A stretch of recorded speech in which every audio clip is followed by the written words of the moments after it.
The world champions are looking to stop the last dance before the chorus hits. It's G2 versus W7M!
Joins us. We're going to have a little interview before you get into your positions, but we are in Brazil, so let's do it in Portuguese. Thank you, rapaziada, deu pra sentir aí a emoção. O que você espera desse jogo? E eu senti que tá todo mundo contra você, alemão. Eu espero a mesma coisa do ano passado.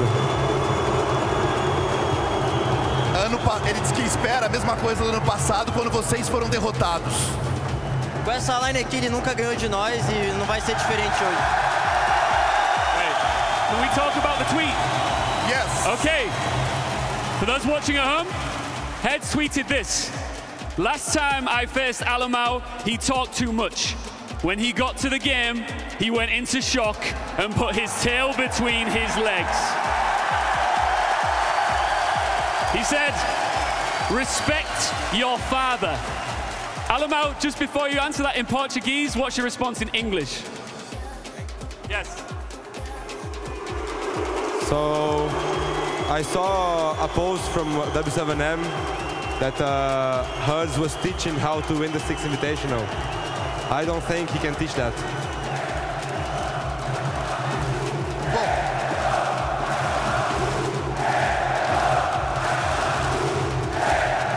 Yeah, they're showing some love. You can see that. Bom, para quem não entendeu, o Hertz ontem postou o seguinte: a última vez que eu enfrentei o alemão, ele falou demais, chegou no jogo e entrou em choque e colocou o rabinho entre as pernas. Respeita o teu pai. Agora você pode responder em português. Eu vi um post da W7M no Twitter que era o Ers explicando como se ganha o Six Invitational. Eu não acho que ele pode explicar isso. Heads, just for our English fans watching at home, what's about to happen right here, right now?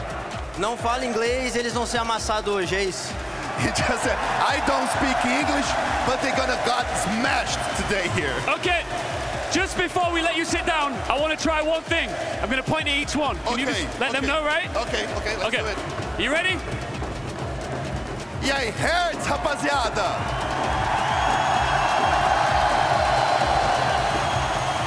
Cadê o apoio do Hertz?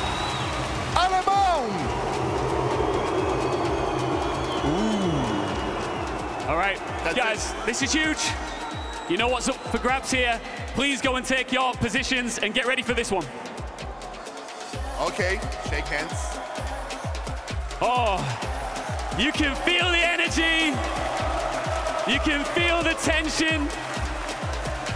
Just two best of threes lie between us right now and finding out who will meet FaZe Clan in the grand final. É isso, só passa. Aí, momentos que antecedem a partida. Tá aí o time da G2. Do outro lado, a W7M. Busca o título inédito do Six Invitational, o outro o bicampeonato. Quem leva? Let's test the audience one more time. Let's do it. Are you ready? I'm Yes, gonna do some. I'm gonna say a certain team name that I think is gonna get a big reaction. Okay. Do you want to let them know? Okay, do it. Do you think the winner will be G2?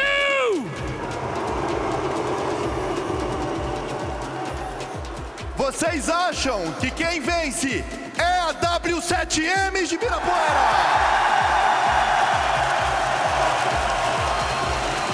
Right, we got time. I've got an idea, right? I want to see how loud this arena can get right now. Okay. I want to split it right down the middle. Ok, vamos I dividir a take this arena. side. Você vai pegar esse lado. You take that side. Eu tô com vocês aqui, rapaziada. Não me decepcionem. Vamos lá.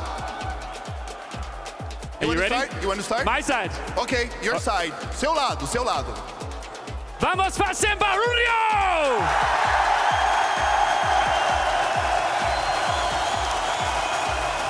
Galera, eu não quero perder aqui pro gringo nem no grito. Então vamos lá. Desse lado aqui, ó. Vamos tremer o Ibirapuera. Vamos fazer barulho! Hey, I think I beat you. No. One more time. Go ahead. Vamos fazer barulho!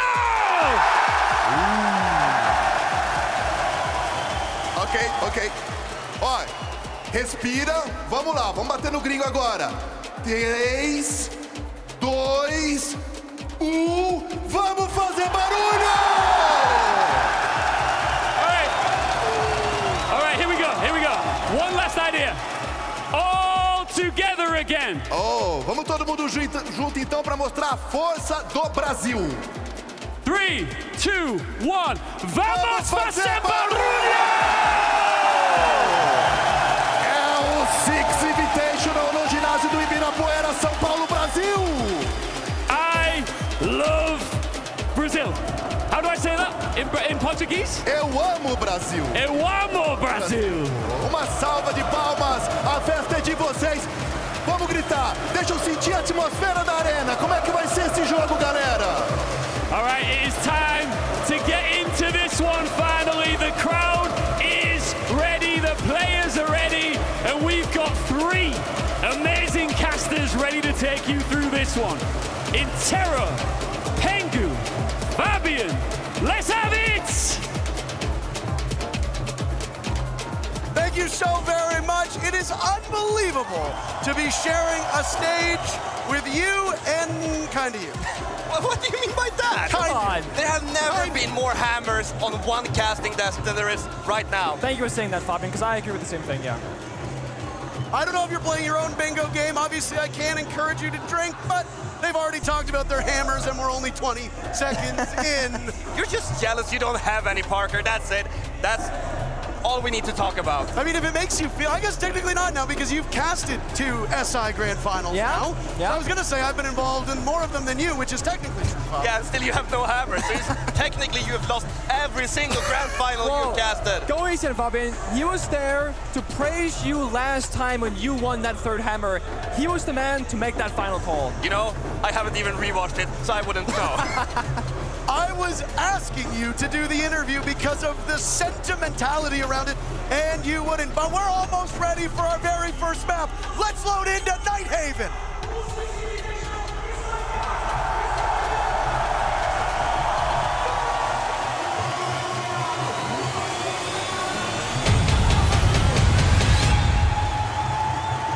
I gotta be honest here. This feels like a grand finals, but it's not. And both of these 2 teams, they've been there before, but only one can go there. And despite winning this one, they still got VP later today. It is not like grand final on paper, but it's definitely a grand final in the mind, because the crowd has completely divided themselves up. They're supporting one team way more than the other, and I don't even need to tell you which one that is. The mental game that comes down in a game like this, if you win this game, there is nothing that's going to stop you mentally from going all the way through Virtus Pro, bulldoze them, and then go into the final with more confidence than you could possibly have. Yesterday, the team that the crowd cheered for went perfect. They'd never even dropped a single map against their opponents. G2 was cheered for in the first game, they won 2-0. W7M in the second game, they won 2-0. FaZe Clan in the final game, they won 2-0. G2 had the wind at their back yesterday, but they're stuck out in the open right now, completely adrift because the crowd has chosen W7M, and understandably so. I spoke to Virtus Pro after yesterday's matchup, and Dan said, it's been a while since we played in front of a crowd, all the way back in the Raleigh Majors. Yeah. But he said we weren't expecting the crowd to impact our gameplay as much as they did. A team that's experienced this G2, you think it's going to get under their skin a little bit? Not at all. I don't think that this was get under the skin whatsoever. When we were playing, Nick, we had the crowd against us in every single tournament. Yeah. These guys have just as much experience as us, and you never cared for it because your focus is on the screen right in front of you. Your focus on the 4 guys next to you, the coach behind you. Those are the only 5 other people in the world that matter at this moment, and G2 have all that in their head, and they know what they're up against. I don't disagree with you, but right now, w7m, they're on World Championship form. They look shaky in Phase 1, they didn't look amazing in Phase 2, but with a crowd, they have been storming through their opponents. They took down SSG, Intersonics, and while those are American teams, not European, it was not even close. They want to shut down G2, and they're going to Night Lab to do it in this first round. Operator Benz, Dogby Fenrir, that's a 2-pro. Going up against G2 is going to be a completely different game, though. I think we're gotten to the teams that deserve to be in the top 4 here, and all of these guys will be the hardest opponent that they've ever played until they play the next one. You think Virtus Pro is a challenge for both of these teams? Otherwise, they wouldn't be where they are. They have perfection in repetition. They've gone through the same thing so many times, and they're so hard to deal with because Virtus Pro never makes any mistakes. Now, very first round, and we're only a minute on in. A shield operator is brought in the hands of Uno. Now, not abnormal to see shield operators on this particular map. What will Uno's focus be for what? Now we lost Ali now, the one who was getting cheered against from the crowd. What is the focus of this Monty? Well, the thing is, Monty now is going first. Now what happened here, Elamau did instead, he got shut down. Normally Elamau is on the Monty, advancing forward. Uno's a bit more passive. He wants to get down the diffuser, that's the goal. But look at this, G2, they can't get in the map. They're not getting the space that they need with the Monty. Monty needs to be the first one to clear in and get close up and clear these angles. And we're just not getting it done. G2 finally gets on the board, but the numbers do not favor them whatsoever at the moment. Time and time again, whenever we see a shield operator, Nick and I usually talk about this. I'm sure you'll reference it as well. And it goes to what you said at the beginning. Monty needs a supporting cast, and now Uno is all by himself. This entire round has played out in a very specific way. W7M have contested G2 in every important entrance point on the entire map. They haven't allowed anything to go through. I was looking at the game just and thinking, what would w7m do against any opponent? It's easy. They want to make them uncomfortable playing their own game. If you play Monty and you think, oh, we're going to take safe space, not be contested, no, you're wrong. Because normally teams when they see Monty, they might be running away, not w7m. They will run into you if they have to and fight you every inch of the map. W7M don't fear anything here. They're not going to be scared one bit. They know what team they're going up against, and G2 and W7M have just as mechanically talented players on both sides.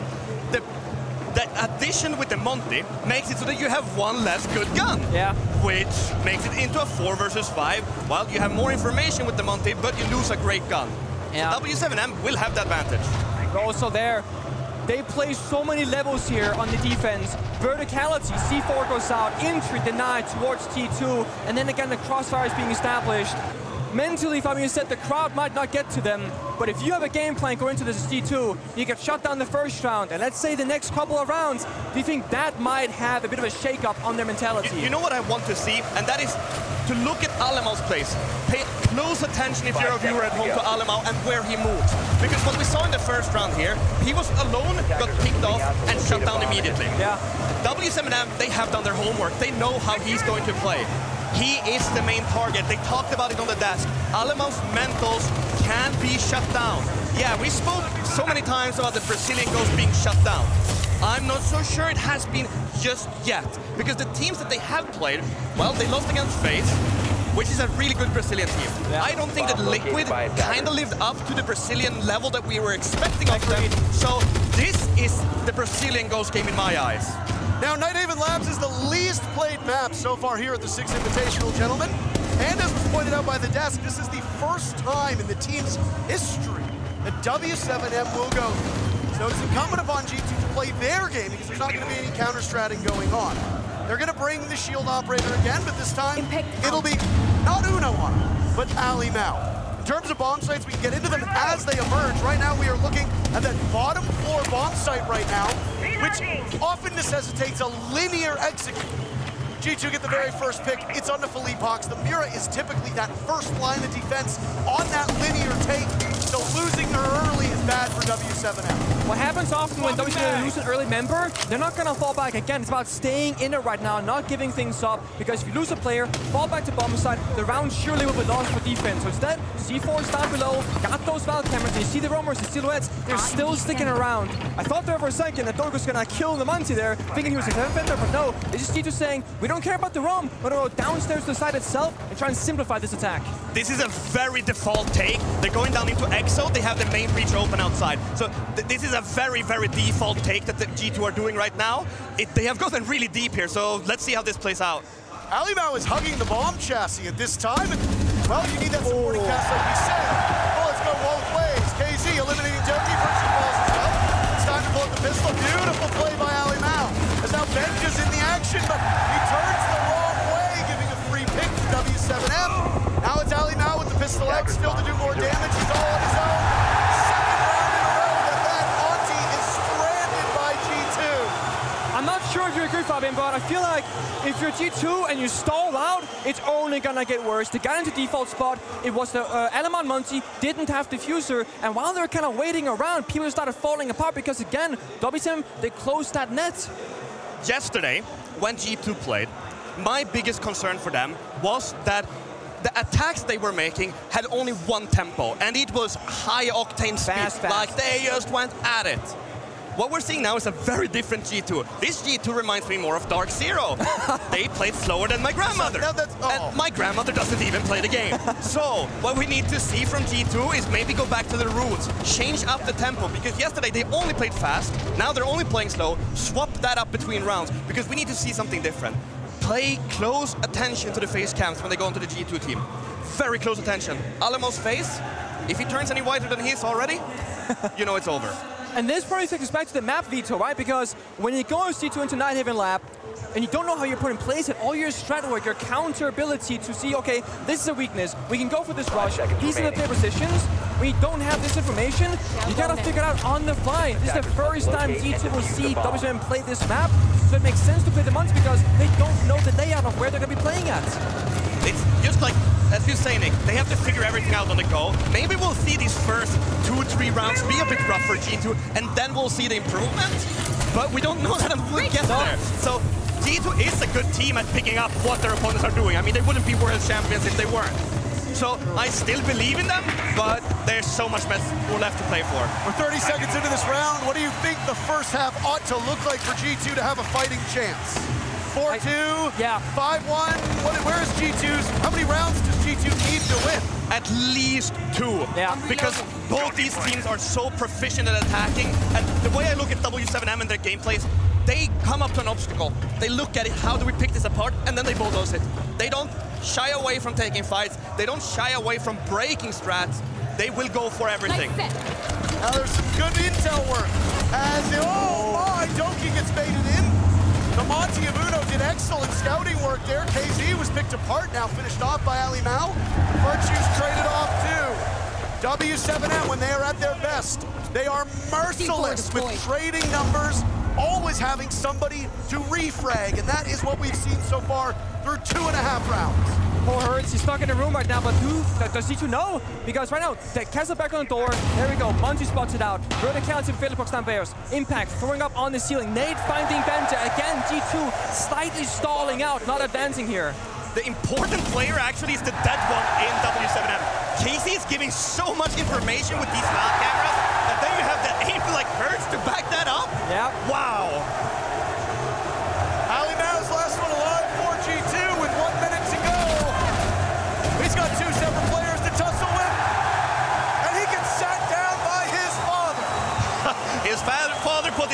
Sharon taught him a lesson, that is for sure. And right now, G2 is being outplayed at every level. The one thing that they mentioned on the desk, Jesse and Jack, was that this is the permaban for w7m. Or at least, that's what we thought. If we look at the map in itself, the way that all Brazilian staff prepares for games is by counter-prepping. Yeah. Rambalho is an excellent counter-strat coach for G2. But how do you counter-prep something you don't know? Exactly. You have no idea. So that's why Nick said before, they are playing the Monty to figure out how they're playing. W7M, they know what G2 will do because they have VODs previews. Yeah. So this is a very, very difficult moment for G2 because they don't know what to do next. Four kills for G2 in 3 rounds. Yeah. 4 kills. It might be the lowest kill count we've seen from G2 to start off a map at this entire event. I also want to point out that we've seen 3 rounds play out. We've only seen the bomb site a single time, and it was G2 dying on it, just entering that door. G2, they're down 0-3.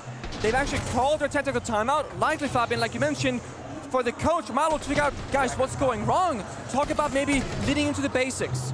Going back to G2's previous games at this event, often when they call their tactical timeout, they're going to make a big change of the orbital lineup. On defense, let's say they're playing their default standard. They're running out the map, they're roaming, etc. Call-out gets taken, what happens? They play Tuberau, they play Kaid, they start playing slower operators. On the attack right now, we want to see the opposite. We want to see them go off the Monty into aggression. So like right now, for example, Dogi going to Jackal to hunt down the Romos, isolate kills, getting line on the board, stop them from moving around. I think that could be the right approach. It definitely is a better approach than what we've seen so far. I mean, it couldn't be worse, right? Yeah. That's pretty much impossible. But what we've seen so far from G2 is basically a 4+1. Yeah. We've seen one guy being split off, which is far from the split theory that has been discussed for so long now. Because about, you know, you love the word. I mean, it isn't something new to the world. Well, that's not the greatest start. How is the Jackal dying so early? Yeah. Spawn peek, Parker. I feel like you're not engaging with the spirit of my question. That's a 3-time SI winner, by the way, right there. He analyzes with perfection. You know, there is this one thing. Oh. Don't die. That's one of the important steps of winning a round. That's when you all die, you lose the round. I said this once in the green room. I was like, man, how is such and such a team winning this? And Nick looked at me and he goes, they get 5 kills every round. Great. Thank you very much for telling me that. I'm unfamiliar with how this game works. We know maths are hard for you. I mean, I'm Canadian, not American, okay? It's the same Point thing. those fingers at Stokes and Lynx, all right? I mean, Siege is a hard game, though. I mean, we got 3 people here to break down 2 teams playing, you know? And right now, another stall out. G2, we said aggression, Jackal, isolation, getting the building faster with more confidence, and he died to a spawn peak. Yeah, and the spawn peak kind of sets G2 up to fail, right? It does. Sure, it is just a kill. You have 2 minutes, 45 seconds left, and you have 4 guys left. But the thing is, the way that the game wants to be changed now and how G2 wants to play. No. Well, that's another freebie. The way that G2 wanted this round to play out is that they wanted to spread out and play that split theory we talked about before. Now they couldn't do that because they were missing one player. That one guy missing in the beginning just makes it impossible. Uno still searching for his first kill. Benja died before he could get one this round, but it's Ali now to pick up 2 huge kills on top of Blue Stairs and continue onwards over by Fish. He'll reunite with Uno. 2 strong men in this position. But there's a cap kit on the board. We saw 3 of those traps go off and kill Benjamin. Is there a bit of an issue with this operator lineup? Could a potential Twitch, could a potential Brava work wonders here for G2? I don't think it would change much. I mean, they banned Fender for a reason, right? And that means you don't have to play the Twitch or the Brava. Yeah. G2 love to play these, I would call them power operators. They would be Lion, Dokaebi, which sure they banned themselves, but also that in combination with Ying, Grim, they love those operators to mess with the setups. JV92's on a collision course now with Virtue up on Rafters. Playing safe and playing smart. There goes a flash, and boy, isn't this reminiscent of how you'd hold on Clubhouse. But he gets baited out. And it's the Brazilian on G2 to get the pick, Alimau. So far with every kill for his team through this round. G2 desperately searching to get on the board first, but Nate has been thrown down. He gets 2 and Hurd seals the deal. 4 rounds in a row to start this series for w7m. So many people, casters, analysts, fans, they say KC, Hertz, they are phenomenal. But behind every good entry, every good front line is a phenomenal backline support. Nate does not get enough praise. He is the pillar of this team in so many ways. All of these players are pillars. You can't move this building because there's 5 pillars all supporting each other. It's just so nice to see when a team becomes so complete, because that's what I think that the word for W7 is. Complete. They are complete as a group. They are highly professional. They work, I'll say it, they work their asses off. They do work their asses off. And they just keep performing. There's a reason that they have this consistency, and G2 haven't had that consistency during the year. Yeah, we won SI, I'll say because I won it too. We won SI. But after that, G2 have had quite an invisible year. Yeah. W7m, they have not been invisible this year. They have been demolishing, and I mean 4 rounds in a row. For those that are watching that aren't familiar with the history of W7m, they came onto the scene a couple of years ago, taking everybody by surprise and essentially revolutionizing how teams play defense in this game. We're not that far removed from relatively static and safe ways to defend with minimal roam games. W7m said, what if we play like attackers on defense? And they had some struggles, but they've won every single Rainbow Six Major so far this year. They finished as runners-up at SI in Montreal last year. If they prevail at SI here, they will have won every single event in the calendar year. Now, for this round, G2 draws first blood onto Philippox, but as you said, there's a lot of fail-safes on W7m, and Ali now falls, and we've got ourselves a 4v4, but now KZ almost getting another, but Virtue has been great so far through round 5. That kill is so important. The last round, I think, sure, it went W7m's way. Had that round gone G2's way, first of all, Carl would have been revived in his brain. Yeah. Well, this round is the key round to this game. Obviously, it's 4-0 already, but if G2 can take this one, I see a chance that they can claw back. I was just about to say, Hurns is averaging 2 kills and 0 deaths each round. That is an absurd stat line. They finally found him, and you talked about Nade. He tries his best, but the TCSG gives and the TCSG takes away.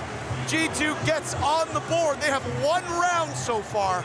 You said the win condition was 2. They've got 1 more attack. They must win this if they want to stay in contention. They are indeed halfway here, and the thing is for G2, you said it, Fabian, important round, mentally, fundamentally, and just for the players of G2 to feel like they still have a way in this map.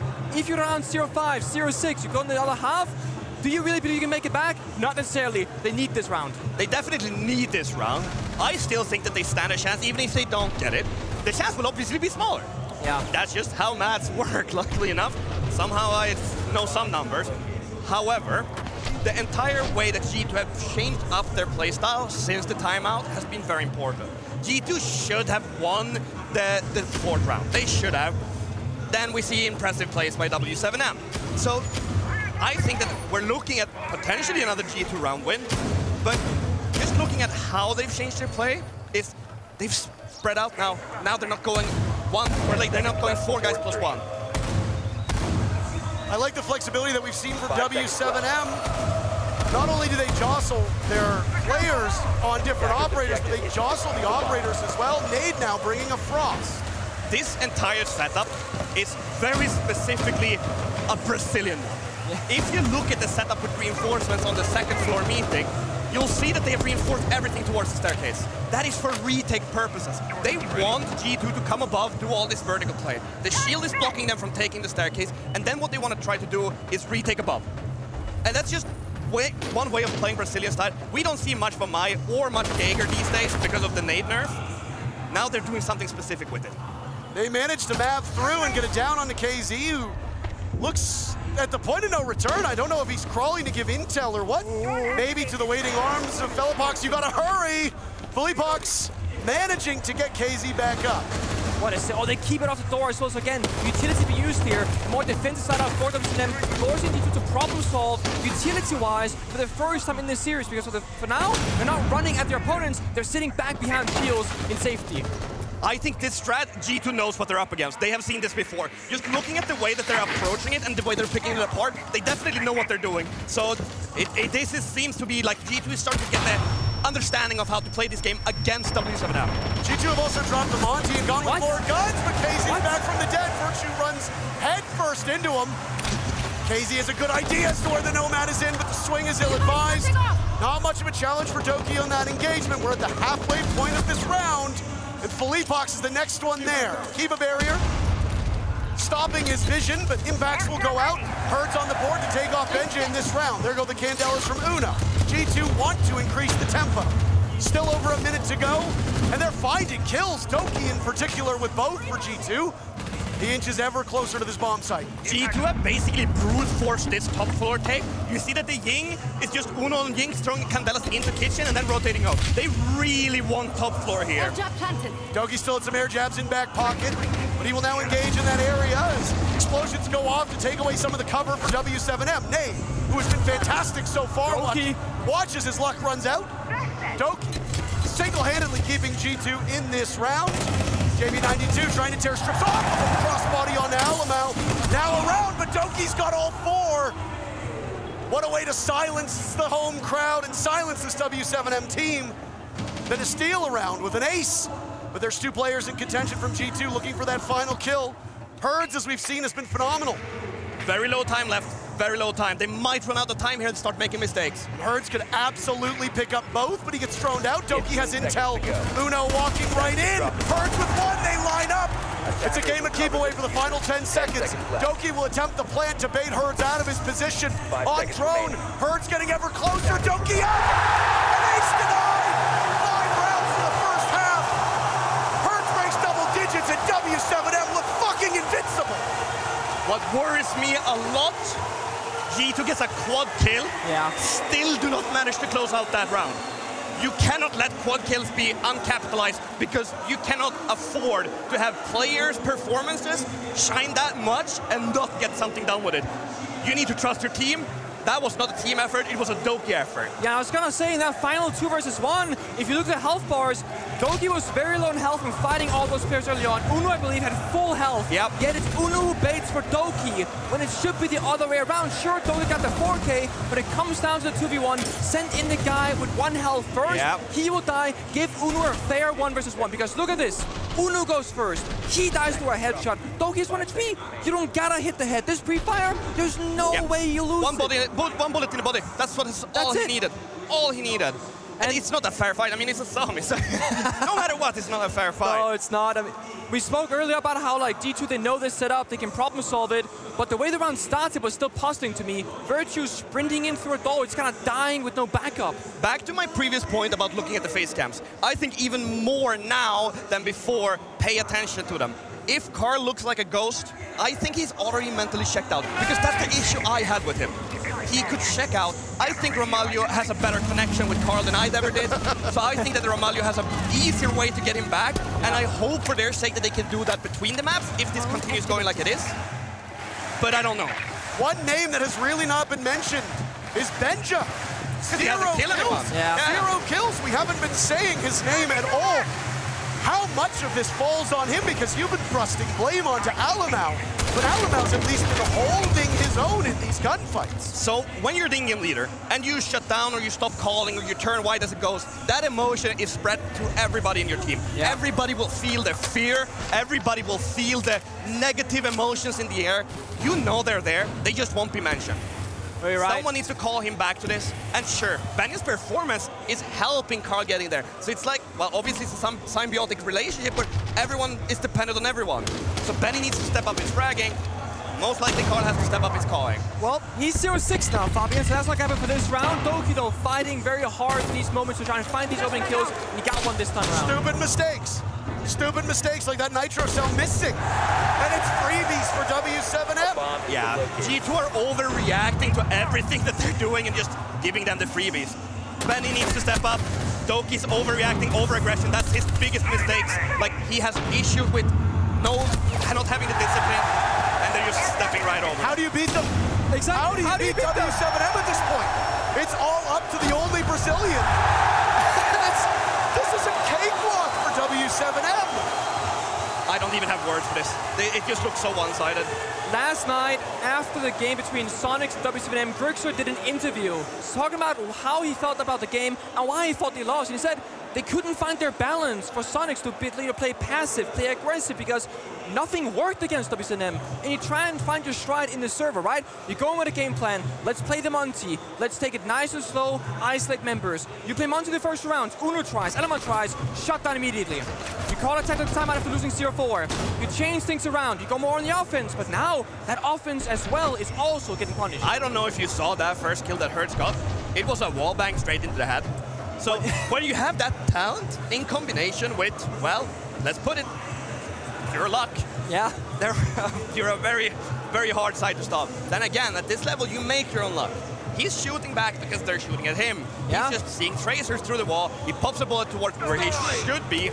And I mean, he was there. And again, right, G2, they've played this map before. There's spots on them. You can therefore, with more accurate guess where the players were playing from. If you've seen plenty of play, position many times before, you can go with those pre-fires too. Yeah, people might see that we're putting down the G2 here and pushing hard on them, but what else is there we can really do? Because they aren't looking good, either on individual basis or on a team basis. Yeah, sure, I think that round 3 or 4, 5, and 6, they look better, but because they lost these rounds that they should have won, I think that's the mental switch that turns off for them. I just want to say I appreciate having both of you here, because Fabian, if you weren't here, there wouldn't be that much to ultimately play-by-play. My job wouldn't be anywhere near as important because of how one-sided this has been. But at the same time, it cuts both ways. I can only imagine how challenging this is to dissect what is essentially w7m looking unbeatable at this current moment. You know, Parker, you can always ask that for me to come to NAL. I'll work with you. I was coming for my job. He's taking coach positions and now casters. No! Herd swinging onto the opening. Created by w7m. G2 can fight back. They've managed to equalize. Benja's still alive, and Herds dies with 14 kills and 2 deaths. I think it's a good look though. This proves that G2, they're not fully out of it. They're still fighting back despite it not working out, not giving w7m all the space that they do want. Yeah, I mean, what they're doing is they're taking initiative, and that's something that's very important even when you're losing, maybe even more important. But is it taking initiative with poor discipline where they take fights that they shouldn't take? Why would you take a 30-70 fight when you can take a 70-30? Let's watch this execute come down. After the round on in, there go the smokes, there go the bullets. The plant going down in the hands of Nade as Alan Alec been picked off. KZ taking damage. G2 trailing in numbers. Nade, he's low, but he's not dead yet. From above, there's Benja to secure his first kill. It might be a little bit too late. w7m right now holding in the post plant, chipping away at Doki's HP. Uno still has some life, but he's dropped. It's all up to the Finn. He's gone. This map is gone. w7m pull out Nighthaven Labs at the perfect time and slaughter the defending world champions. The layers there. JB knows tank goes down, doesn't have to cover flank anymore, gives it up. Benji gets the kill, but JB strikes back with 2 and a strong post plant if it went south. w7m, they have hidden this map forever. They pull it out now in what I think is the mental grand final. They couldn't have chosen a better time. That's what best teams do. Yeah, and I mean, it's no surprise that the 2 teams on the stage are 2 of the best. This was a highly coveted rematch, but honestly, for G2 fans, this almost feels like a bit of a funeral. There's still at least one more map to go. Let's have the desk break down Nighthaven Labs. We said it was a ballsy move to go to Nighthaven Labs. We said that w7m had never played this map before, and yet it was all just a bit of smoke and mirrors and a lot of trickery on the side of w7m, taking it, I want to say, very handedly away from G2. Fresh, did this align in our heads in any way, shape, or form? I mean, if a team as good as w7m has saved a map for an entire year since the map has come out for one specific moment, this was the moment to bring it out. They were perfect on that map. The one thing that I love about w7m in particular is how they play no 2 strats the same. They're always changing 10, 20% of what it is. Whether that's operator pool, they might play someone on freedom to go and rat. They might try to spawn peek with smoke. They are so unpredictable. G2 had no idea what was coming. Yeah, and we talked about in the pregame, W7M, in my opinion, are the best team in the world at playing those early games on defense, and they were fantastic in that exactly same situation here today against G2. You couldn't have asked for a better start in front of the Brazilian crowd to get these fans warmed up before the series begins. I mean, just a ridiculous scoreline. How could you ever even imagine G2 on the main stage losing 7-1? I mean, the star player of the last Six Invitational, the MVP, didn't get a kill until the very last round. Benjamaster, unfortunately, was absent from this, and I think oftentimes it's easy to see a player underperforming in a big match and say, well, the stress maybe got to him. But this is a situation he's been in before, and it's a situation where he has thrived in. I think realistically what happened is G2 came into this, they didn't have a great understanding of how W7 would play, obviously, and they just didn't have the structure set up to make these pushes work. Once they started kind of going through with the attacks and then they weren't finding success, they tried to change things up, but they just never were able to set their players up for success. Actually, Jack, you've had this experience also in the past as an analyst and coach around multiple teams in EU. What do you do when you're playing against a team that is good, but you don't really have footage on them at all to research? You worry about your own game, which is exactly what G2 will have done. They had zero. I confirmed with them they had absolutely zero knowledge. They know the other team. They know the mental game's coming. And they still, I think, took too many risks, too many liberties. I think what they should have done is maybe looked to have played their own game, but played it a little bit more risk-averse, just so they could get a couple of rounds on the board. They took some really strange strategies, and we'll go on to that in a second, but you know, they kind of beat themselves in their own first half because there was a few rounds they could have won where they didn't. W7M are just that good at punishing you whenever you make the slightest mistake. Well, let's talk about those mistakes and plays. Jesse, you got some clips for us. Yeah, so the first 3 rounds in a row, we saw Monty coming through from G2, and it's clear they came in with this game plan, and I kind of get the idea, but the problem is so often a player is dying way before the Monty gets forward. Watch all 3 of these clips. The Monty is well behind the player who is dying. You can see the outlines every single time, and in this final clip where Herds is popping off instead of electrical, he also kills the Monty. Sometimes it was Uno, sometimes it was Alamau coming through, and I think G2, the game plan was, we don't know what to expect. Let's bring in a Monty to safely gather that information, to shut down some of that early aggression that W7M are very, very good at, but because that kind of limited their playstyle, because it limited the directions they could come in from, I think that really didn't play to G2's strength, and it came back to bite them. So, quick on the reset after this. How do we do it? How does G2 do it? You just have to forget about it. You seriously just have to forget about it. It's gone. It is what it is. You now just have to win a best of 3 2-0. You've lost your opponent's map pick, you've got your map pick, and then the decider. Well, Alamau's got to clear his head, and the rest of the team also. Communication needs to be clear. And to highlight more of that sort of clear communication from W7M, who do we have other than Alphama to break it down on Taostrada? Thank you very much, Miloš. Indeed, we're coming back with a round. G2 versus W7M. G2 is on attack. And one thing that Jesse pointed out is how G2 were trying to bring the Monty consistently throughout the first rounds because they were struggling to get in the building. And look at this round. They're 5v4. They got the opening pick. They've got all the control they need actually on this side of the map here. That's all they need. And then when they move in, they have left their flank watch here upstairs. Now, let's take a look at downstairs, how they're set up. They've got all the control they need vertically. Now, there you have Alimao here on the bomb site ready to execute, the other one holding storage.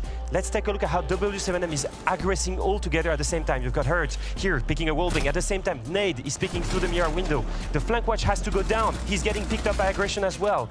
And after this, the round is finished. What I mean is, even when G2 was getting on the bomb site, even when they got the opening pick, the aggression wasn't early, fine. The aggression will be late to deny the execute. That's just how good W7M is at playing aggressive. Whatever timing we are in the round, early or late round, they will always manage to find ways to bring back their main advantage. Now, if you want to see more of W7M versus G2, map 2 is coming after a short break.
Welcome back, everybody. What a quick map number 1, and if we broke it down with w7m victorious.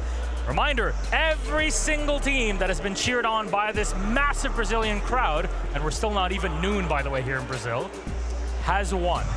And so far, games have been very much 2-0s, 2-0s, 2-0s, 2-0s, and then a very quick 7-1. It's like G2 weren't even on that server. A huge piece, but now we have to refocus. And that's the same question for G2. Can they do it? Because we're up on Skyscraper. Yeah, so we talked a lot about Nighthaven being a big surprise. I was hoping before the map veto that we saw Skyscraper picked by either of these teams. The reason is, Skyscraper is the map for Split Fury. It's the one where you can see it's so obviously played. We've got the best 2 teams in the world at Split Fury in this literal competition, in this matchup. I was just hoping we see it because it could be the best Skyscraper ever played. One moment, Jesse. What is Split Fury for those that haven't read the 100+ We don't have time. page? We don't have time. It's just people attacking from different angles, coordinated at the same time and putting pressure. Yeah, 5 attackers at once, trying to engulf the defenders. Less than 5 defenders in that engulfment, and therefore you will always get a man advantage. And I do think, unlike what we just saw from Nighthaven Labs, this should be a very competitive map, because although it's G2's map pick, we expect them to come out with the win just due to that fact. It is a map that w7m are undefeated on throughout this year. They've played it rarely, but they've been good. 1 win in Copenhagen, 1 win in Riyadh, and 1 win here in Sao Paulo against Virtus Pro. All right, that said, I think we are ready for our game. We're just gonna jump right into it. Jesse Fresh, thank you very much. And our casters, we've seen Fabian on there. Whose job is he gonna take next, huh? We're gonna have to see up there. See, so here's the strategy for G2 moving forward. Do what we're doing. Be together. They need to embrace the love that they have for each other. And I have some extra for Parker's mom. I feel very uncomfortable right now. I had a point, but I've lost it now. Thank you, Fabian. You're welcome. Gentlemen, as we now move back to the traditional casting stance, what happens on Skyscraper? I think that both teams play perfectly into the way that this map wants to be run out. We saw Alphama with a great segment yesterday where he showed the different zones on the top floor of Skyscraper, where he had zone 1, 2, and 3. In the middle zone, which is basically Shrine Window, and on the balcony, outside the windows there as well. Just that is the cutoff point, and then push from either side. Well, this could be the end of the road for G2. It's their map. Let's head to Skyscraper.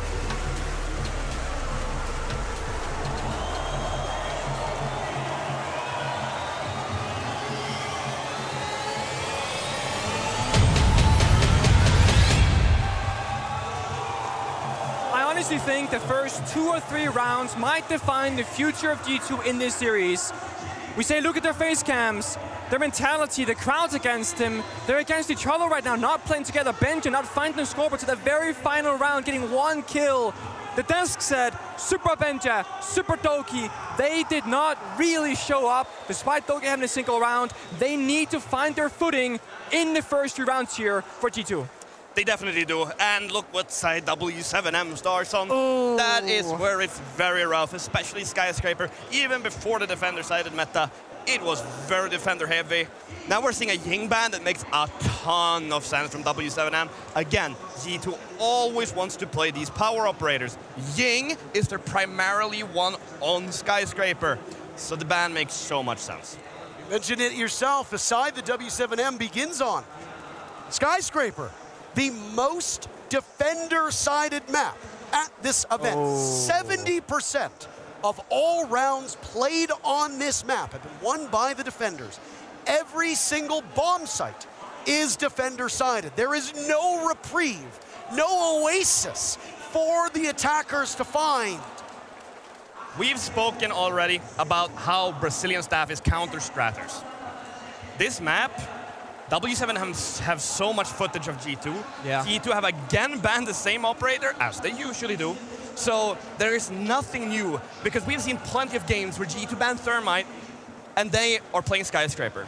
And the same is, well, Fenrir is their default ban that they always go to almost. It's like a 90% ban. I don't know the exact number. It's up there. Yeah, but say it's 9 out of 10 games they will ban Fenrir. Hey, look, it's all 3 of Alamos. Sorry? It was all 3 of Alamos fans. Yeah. All on camera at the same time. All 3. Yeah, I mean, that's what he has here in Brazil, at least in this moment. Had it been any other team from another region, I think the fans would have been, well, 3 fans for the other team. Yeah, I mean, but you're right, Fabian. When you start playing deep into a tournament and you keep doing the same pattern, same operator bans, same maps being shown out, how far can you really get with the same couple of strats and the same couple of executes? Well, with Ying off the board for w7m, unless G2 have really prepped and expected that, they need to cook something up to replace that operator. And when you see Uno on the Zero, I'm not thinking Zero replaces Ying, so I'm not sure what this angle is. It is definitely not the same. However, what we're seeing as a power operator in stealth, w7m. So what we can expect a little bit probably is Carl was doing it on Nighthaven Labs. Maybe we can expect him to do the similar stuff this time, where he goes alone a little bit, has his calls for information, and just sits. Last time we saw G2 playing Skyscraper, Carl was always on the other side of the map from where the rest of his team was pushing. Yeah, I mean, the way Skyscraper plays down also compared to Nighthaven Lab is that you can play close together. Uno somehow is in the building! What? How does he pull that off on Drum? Zero, an operator we don't see very much of, featured in the cinematic, by the way. Fully box on the board, down goes Ali Mao, one of those global operators being brought by G2 is no more. Also Doki goes Benja as well. There goes Uno. It's all up to Virtue. The round is not over. I mean, you say that part, but tall task. Gets one, looking for more than that. Winnable. Absolutely, following up on the assault. How does Hertz get away?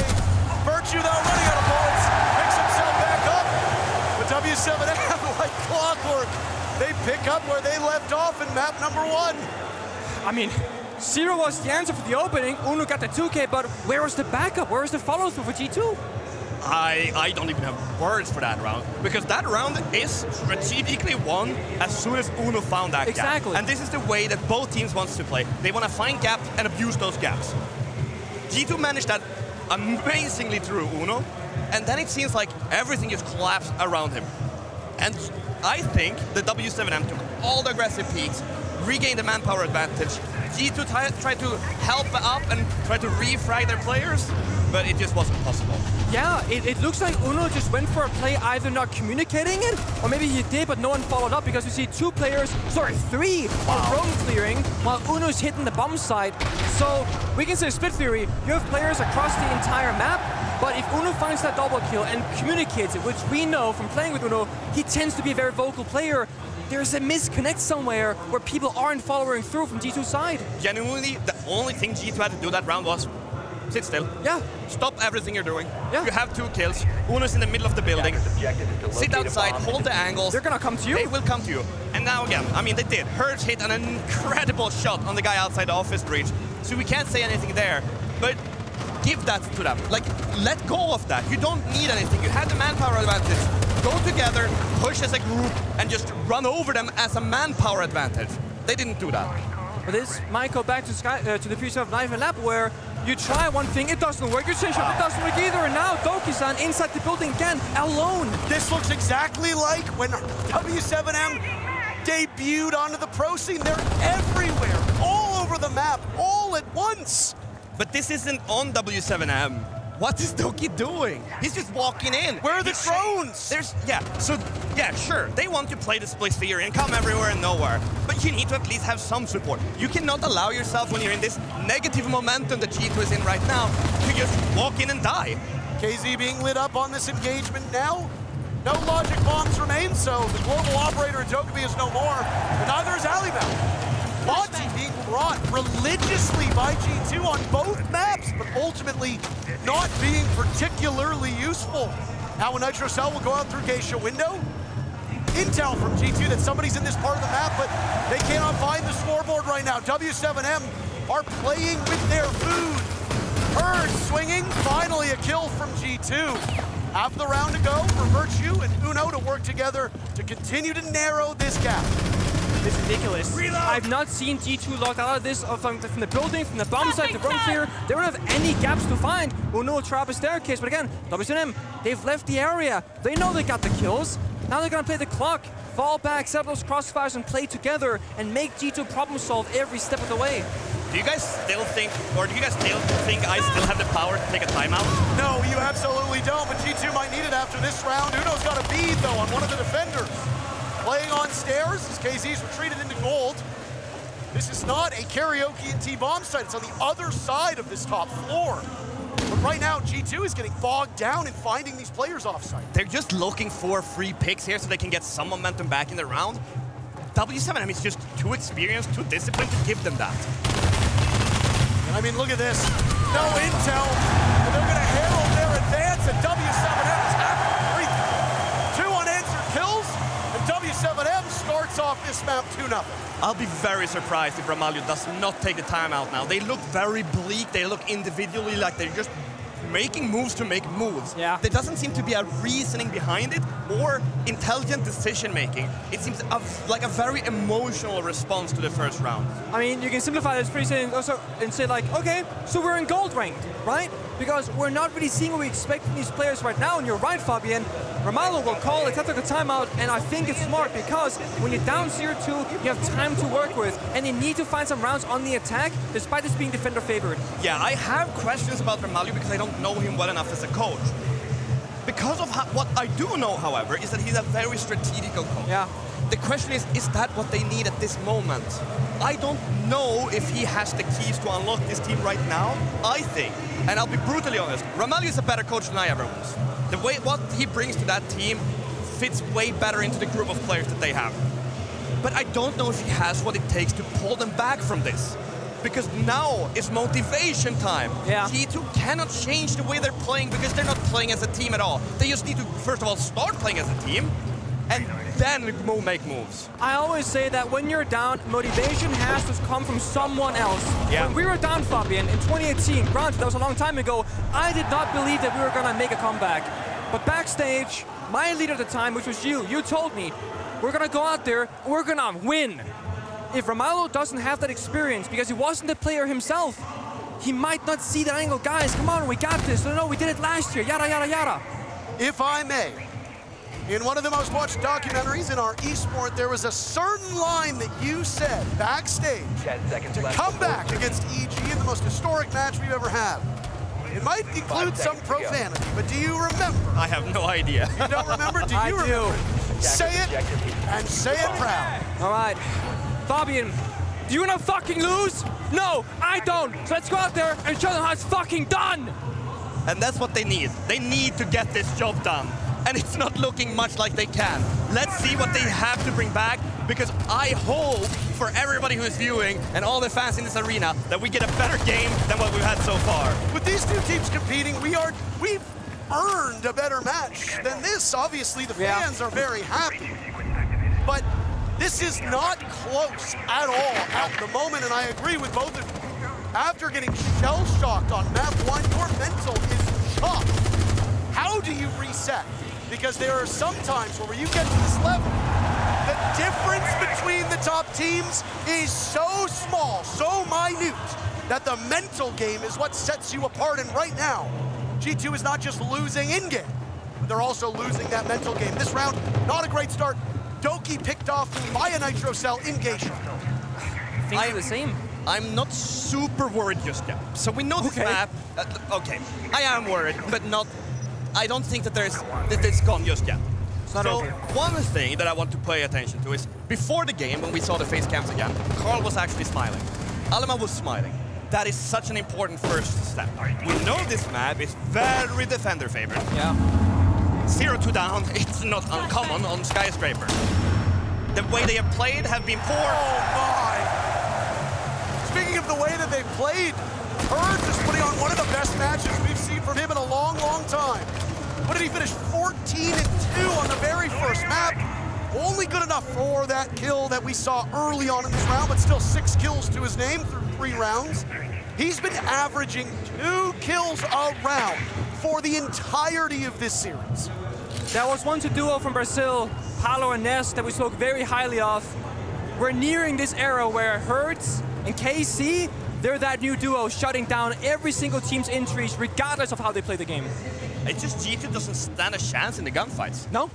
And all of this connects. All of this connects. The mental game in combination leads you to having less confidence, which means your mechanical ability will be off because you have a little bit of shakes and you have a little bit of, I don't think I can do this. And I want to say that, okay, G2 has a great chance. Yeah, 0-3, it's not the entire world on Skyscraper. However, you only have 3 more attacks. Here comes the advance. JB92 reads it wrong on back stairs. Virtue cannot confirm the kill, so now it's Nade's turn. As he gets right close to the door, flashes go out, Nade blinded.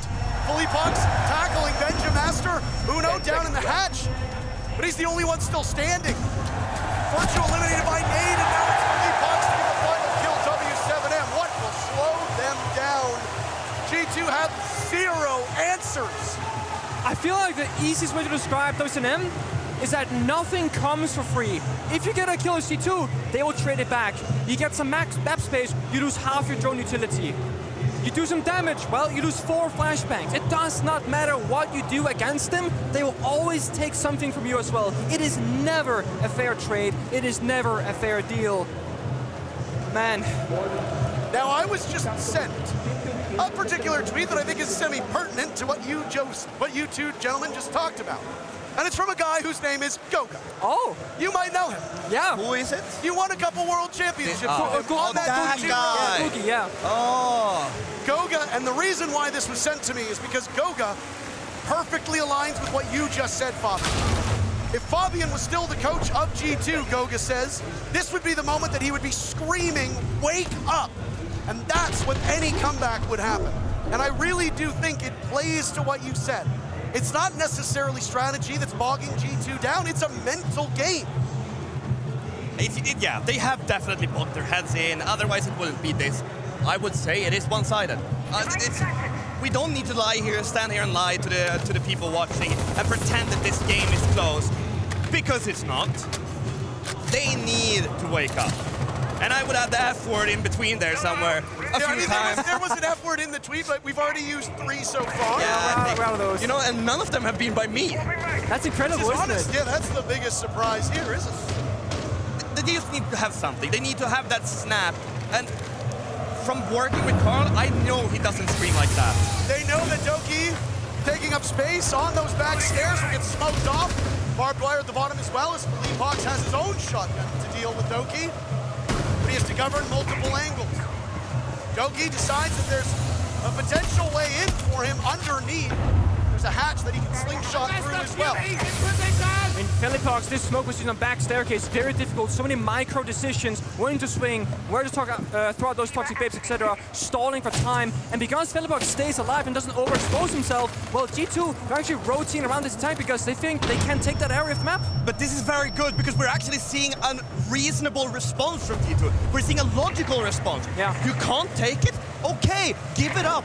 Rotate, do something else. They need to change around what they're doing, because so far, everything they've done is predictable. First blows might come now as Benja walks in. He flashes twice, but Herds has so much staying power. First kill for W7M, a second to follow in very quick succession. G2 wanting to keep numbers close. It's Ali Mao to get one. Doki on the board with yet another. So that's 2 now for G2. Over towards Drum, the Legion of Nade is dispatched by Uno, and this is the best sign of life we've seen from G2. They have brute forced their way now. You look at that, all 5 players came together and pushed. Sure, they lost 2 guys to begin with. Those are refragged. They have an additional kill now. If they mess up now, it's over. That's the second time you have said brute force, and it is so apt both times. If all you can do is just bull rush your way into the bomb site, I mean, you got to keep trying it. This is a team where aggression in W7M needs to be met with proportional response. I think that's the major focus for G2. Yeah, they're gonna drone out here. They want the intel, so obviously they don't want to mess up. Drone it, pick out the positions, communicate it, and 3, 2, 1, go together. 3v2. Now this is a karaoke and T defense. JB92 quarterbacking all the way from backstairs. Doki gets the final 2 kills. That one's over in quite a hurry. G2 get on the board, finally on their map. Now, we asked this question on Nighthaven Labs. What is the win condition for this first half? We talked about how many rounds you need to. Skyscraper is the most defender-sided map. What do you think is a good scoreline for G2 in this first half? 5. Probably the same to me. 2 is enough. 2 is more than enough. The map is just so defender-favored. G2 loves this map. They get 2, then they probably have a chance. They get 1. I don't think they have it in them. No, I agree with you. I think 2 is the benchmark there, because if you go down your 2-40 defense, you can make some mistakes. They're allowed. Oh. Herds has already lost half his HP. You guys aren't seeing it yet because we're watching the replays. but this is such a massive gift to G2 because gifting half of the life, yeah, that's a good start. A few body shots and he's down. A potential gift to W7M, though, is that Monte.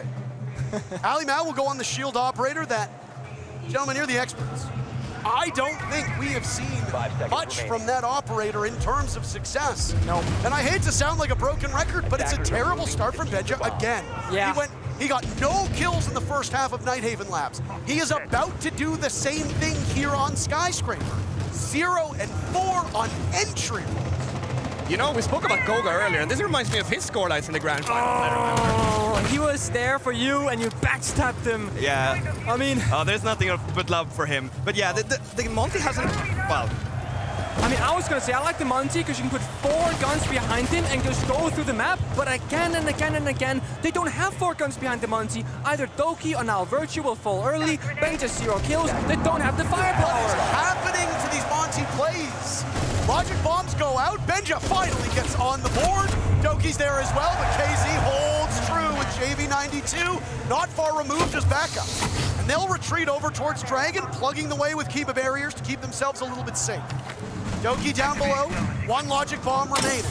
He hits a Gumon on the way up and is pulverized by JV92, who will continue to roam around and hold that part just within arm's reach of the bomb site. Uno in a 1v3. It was a good round from G2 previously, but it's answered back by a pitiful round. I don't really have words for that because sure, they lose like to a spawn peak, that will happen. Yeah. But what do they do to follow up on that spawn peak? What do they do to follow up on that good round they had before? They do exactly what they did in the first 2 rounds, which is just head in. Yeah. If they would have just calmed themselves down, slowed themselves down, they could have had a drones, they could have seen everything. Alamo doesn't die, and all of a sudden, that stuff just doesn't happen. This round collapsed in 40 seconds. This is brazen by JV92. That is it. Completely plugged off access, but using it to his advantage. JV92 was a huge part of that round. Here's something I like. G2 looked like they weren't there at all in map number 1, but they're laughing and smiling. That mental game that we talked about seems to be returning. There is literally color coming into the faces of these players when they looked white as ghosts before. I fully agree, but I think there are 2 reasons why that can happen. One is you're in it mentally for the long game to win this series. The other is that you're taking in the moment and enjoying what's happening, playing on such a phenomenal stage with a great crowd. Because most players, they will dream of this moment but never get there. They might still be checked out, but embracing the fact that they are here. Yeah, it's like they have given up. Yeah, that's what I didn't want to say it, but yeah. But that is what you're trying to point at. Yeah. And that's a feeling that I think we have both experienced at some point. We didn't do it very often, however. No. And I don't know which G2 we have right now. They know they need this round. This is where everything pivots around. Yeah. They've lost the rounds they're allowed to lose on attack. They need to pick up the last. And as experienced as they are, the one thing that disappoints more than anything else is that when we talk about the great teams throughout the entire story of Siege's lifespan, the great teams can problem solve, they can adapt, they can change around on the fly. We have not seen much great adaptation from G2. In the few rounds where we did see it, it rarely led to a round victory. Of course, attack, that's where you need to problem solve. On defense, you set up a maze of objectives and things that are hard to deal with. But G2, they look so locked out. Now they're getting jammed. There's Bandit available here. Might go for a trick of JV, but no. The wall will get opened up. Now this is an interesting one from W7M. They've opted to go to one of the least played bomb sites in the entirety of this esport. That master bedroom, bathroom bomb site on the first floor of Skyscraper has only been played 8 times. And it is so decisively defender favored despite that small sample size. It's a Brazilian favorite. It's the only region that plays this map domestically. They also, with very rare occasions like this one, play it internationally. It's hard to attack because you lack experience. The defense, they can cook up some crazy strats. Only one of those rounds hasn't been won by the attacker. G2's got its work cut out for it. This bomb site is very, very hard to attack. Like, even if it's not the most favored one, because of how they remade the map, which is a long time ago, I think people are sleeping on it. Because it's like old habits die hard, yeah, right? Oh my. The roam for W7M has looked mighty good on both of these maps. G2 start off with a pick. Alimao in particular, the one to get it. Still plenty of utility on the side of W7M. Can't say the same for G2. Mostly in the hands of Benjamin as the last logic bomb will go off. Action has been staggered but persistent as G2 strikes a second time. You see, this time they slow down. They got the kill. They wait for things to happen. W7M, they move into gunfights and they fall by holding angles. 3 players on G2 credited with kills so far. Benja, Alimao, and Virtue now all on the board in the same round. A team ace will happen if Uno and Dogi can find the final 2 players for W7M. There goes Benja. Nade holding true in this position. A swing as Alimao picks up yet another and Uno drops. Almost a team ace, but I'm sure G2 doesn't really care. They win the round that you said they must win, and they get the job done. Yeah, they don't care one bit who gets the kills. It's all about doing it. And what you said, Nick, is true. They actually looked like a team that round because they took their time. They didn't make mistakes. I wonder a little bit, maybe the Ash pick from Alimao is something specific for, or it's just one of those, well, shit's hit the fan. We'll try what we can do, and I'll put myself on a fragging role because today I need to step up. I mean, it's inarguable that he looked better on Ash than he's ever looked on the Monty this series. Not very hard. At least, at least you give him the gut. Yeah, but we add together here as well. Like we said on Nighthaven Lab, I think it was easy that got a wall bang. Now Benny gets a wall bang that's just similar. This is luck, but you make your own luck. And this is what they needed in this round more than any. Yeah. What a beautiful sight, by the way, to be back in Brazil and see the stadium almost completely full. There have been a lot of new fans of this esport over the last 5 years, 4.5 if we want to be specific. That was the last time we were in Brazil. Both of you happened to be involved in the finals, Rio, when you beat FaZe Clan. It is still within the realm of possibility that we see a G2 FaZe Clan rematch from Rio. But it relies on G2 pulling off a comeback here against W7M and then toppling Virtus Pro. Because both of these teams will potentially have another matchup to play later today. Yeah, that's the thing. The energy reserve's gotta be there, and when you look at Skyscraper on defense, there's really 2 ways to go about it. Either put a bunch of people on one side of the map and wait for them to come to you, or spread out pretty thin and try and shut down those entries. W7M, they split around. G2 so far, their first opening, they're picking a couple of spots to care about and seeing what the play will be. Dogi decides to get active on the defense. He was looking for a pick earlier outside of the building on the rappel, but it takes a little bit of time before Herds wanders into his line of sight. Doki droned out inside of Geisha as he'll scramble over. He's got a kill hole looking down in the kitchen. Sell him out. Get this round for G2 and we're all back. Like the... Yeah, you're not on the team. Come on, man. I'm always a G2. That's just how it is. What are you going to do about it? The game is back if they win this round.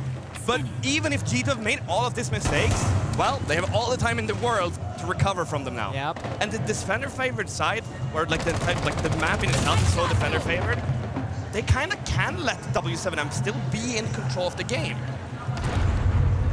The setup in Geisha with the kill holes on the floor looking into drum is causing some issues for W7M.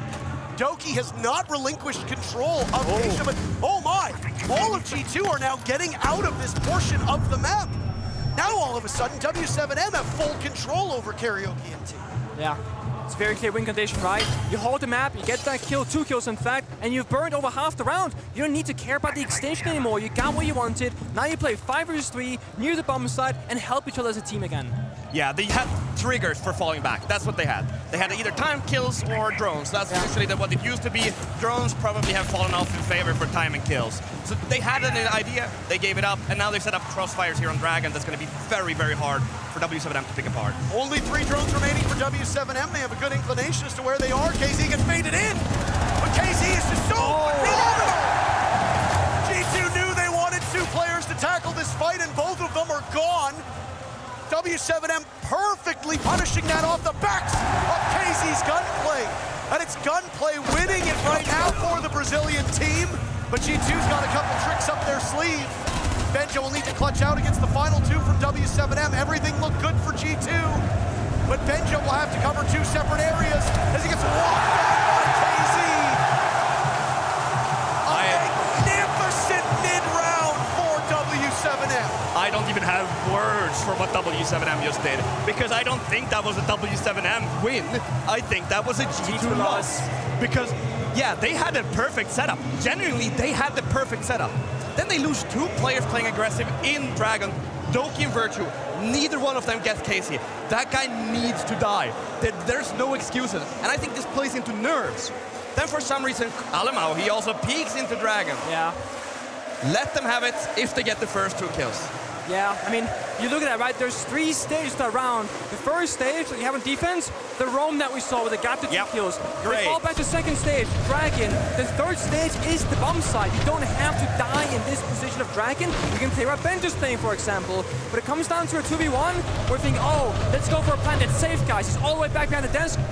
No. We're gonna Sophia stun him. We're gonna push for the kill because, again, 2v1. Yeah, they split up, pushed both, and they got the kill. Had they fallen back another step and used the zombie barriers to set up a new layer of defense, even further deep into office, W7M only had 3 players left. They couldn't have come from everywhere.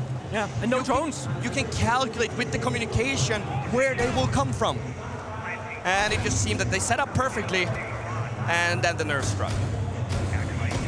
The Dragon play from G2 is especially egregious. You cannot be a world champion team making that type of mistake. G2 made a litany of mistakes en route to the championship last year. But as I said in the cast then, there's some kind of magic in Montreal with that G2 team. But we are very far from the wintry shores of Montreal. We are, and this is home turf for Dogs. It is. They've got the crowd behind them. They've got the comforts of home. These Brazilian teams are showing why it matters so much to play with the crowd at your back. You know, I spoke to JV the first day here in the elevators, and I was like, are you guys gonna win? He's like, no. We're gonna go lower bracket, and then we're gonna make a miracle run all the way back. And then W7M making that miracle run, they faced G2, the finals of last time. Only one of these 2 can survive. Alemão is in that position. Uno and Doki drop. Support players from G2 are showing up in spades. Now it's Benjamaster. Worst performing player for his team at the moment. Walking into the waiting arms of Herds. He neglects to get the final kill, goes for reload. Now it's Alemão scrambling off of his spot. He knows he needs to take a head-on engagement, but this is for series point. Alemão has the weight of more than a single region on his shoulders, playing around the door frame, and he plays it well. He has no idea the position of KZ, who now encroaches upon him. But KZ gets it done. And W7M are putting this match in the history books in a hurry. Series point for W7M. And that round is so reminiscent of the first round that we had for G2. Uno went in that round, got 200 kills, and the split just everywhere together. Problem was, G2 didn't seem to have the team cohesion to make something of it. That's where W7M is just steps above them right now. You know, that was a close round, but even a close round looks kind of one-sided somehow. And when we speak about the greats throughout the history of Time of Siege, Penta, EG, Empire, NIP, there are so many teams we can speak of for different reasons. But without a shadow of doubt, W7M are one of the greatest teams in the history books to play this game at this level of play. Yes, they're in the lower bracket, but they went to the last SI final. They won every Tier 1 event this year, back-to-back majors. And with this performance, sure enough, they got what it takes to go to the finals again. Fabian, that person was wearing your face. So what you're saying is I'm a horse. Well, most people call me the GOAT, but you can call me the horse if you'd like. Similar enough animal. We've used, well, actually we have kind of hesitated to use this word. Yeah. But should I finally say it? I think it's time. A dynasty. Nope. Is what's at stake for W7M. Every single major and a hammer in 1 year, it is inarguable that the word dynasty would not apply. It absolutely does. But you cannot call yourself a dynasty until you've won the single biggest trophy there is. And it has eluded W7M so far. They might have won it now. Blitz hour in, match point. Oh, Alimau the first kill. It comes in a hurry. Numbers right now for G2 as w7m went for the throat, but G2 have found a way to fight back. Disentangling themselves from this offense from w7m, who are left with just JV92 and Nade still up. w7m tried to change the game plan here. Yeah. They tried to change the tempo to go super fast, super aggressive. Didn't work out. G2 read into it, and they shut it down. Let's see if Nade and JV can solve something from this round. Yeah, because I mean, there have been so many rounds where mentally we are prepared to move on with a G2 victory, but w7m have simply outperformed them. It is still very possible that w7m win this round, which is such an absurd thing to say. I think it's extremely absurd. I'm even going to call you and say that, like, if they do, I'll wear the horse mask for my next segment. You heard it here first, folks. Fabian will put on a mask of himself. No utility, though, in the hands of Dokkaebi other than 2 flashbangs. Saw some of the gadgetry from the lifeline of Nade Sophia used just a few moments ago. 1 minute left. Lining up and being shut down very swiftly by Doki. It was not probably the game plan for w7m, but there's signs of life still from G2. They need to go perfect.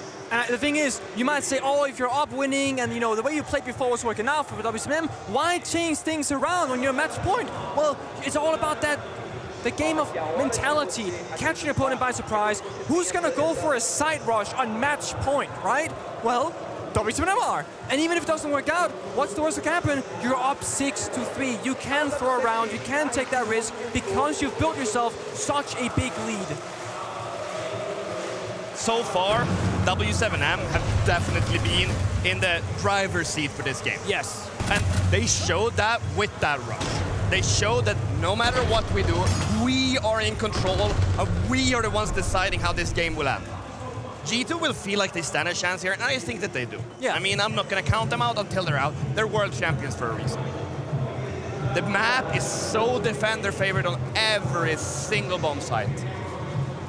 I don't know if they have what it takes, but I really hope that they get it closer than what it is right now. I have no horse mask in this race, but I would really like at least one of the games at this event to be kind of close. Please. Please. I don't care who it is. I would just like an exciting match between these teams. Because while we are excited at the masterclass that w7m is putting on, it's not a fair fight at the moment. Every single match is a part of a story. The story right now in the lower brackets is how w7m are making significant improvements every single match they play. It feels like that old EG squad where they would have a slow start, but the longer EG played, the better they got at events. Now, they also happen to play a team in the finals that was just simply better most of the time. That was you guys. But w7m are on another level at the moment. They have potentially a date with Destiny, Virtus Pro next, but FaZe off until tomorrow. FaZe have looked magnificent themselves. Either way, we've still got 4 great teams left in this event. It's incumbent upon G2 over the next 3 rounds to show off why they're defending world champions and why they've made it to this point in the tournament. G2 haven't lost their discipline yet. I think that the key way for G2 to come back here is, number 1, Benny needs to step up. Yeah. Number 2, do what you have practiced. Look at what G2 did here. They've already given up half of the map and fallen back. They peeled that first layer of Dungeon. That means that they still are in this game mentally. They haven't checked out just yet. Yeah, the only downside now is because they overrun up from w7m. They got the capital, they got the Grim. They want G2 to get as close together as possible to utilize the capital fire, to utilize the beast as well, to then shut down those clear positions. So this might actually be playing into the master plan from the attack. 2 drones remaining for w7m at this point in the round. That's it. You're going to be fighting blind through most of these engagements, but if a team can excel, it's w7m as they follow up on Benjamaster. How has no call been made as to Nade's position? w7m cuts right through G2. They've only got a single kill left. It's the shadow of Benjamaster trying to hold his team together, but it won't happen. They say revenge is a dish best served cold, but it's hot as hell here in Sao Paulo. w7m's reign of terror continues.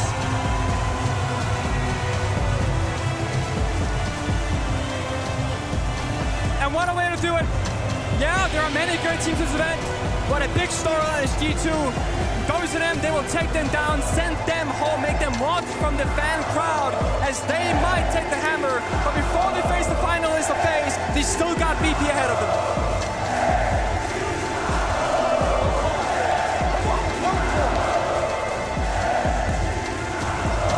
Dare I say it, the loudest the crowd's been all weekend? For sure. I mean, this is what they want. They want an all-Brazilian final. Yeah. And I can tell you, next game is going to be just as wild. But the way w7m won this game, I mean, 3 attacks on Skyscraper, dominating G2 on Nighthaven Labs. What can stop them? That's the question we keep asking, because when you look at this kind of performance that they're playing at, it's hard to know, oh, that's a weakness, that could be abused. It's like almost perfect Siege, and even though it's not perfect, I don't know where they go wrong either. They're not going wrong, that's the thing. They don't make that many mistakes. And that's kind of the playstyle in the next game we're going to see against Virtus Pro. Virtus Pro don't make mistakes either. Yeah. What happens when an immovable object beats an unstoppable force? And the durability and the stamina, because you just played a series, and for w7m, winning 2-0 is a big deal. You can keep some energy, hide your map pool, hide those strats for your next opponent. If that was a 3-map overtime, that's tough. Professionally, gentlemen, was this series over after Nighthaven Labs?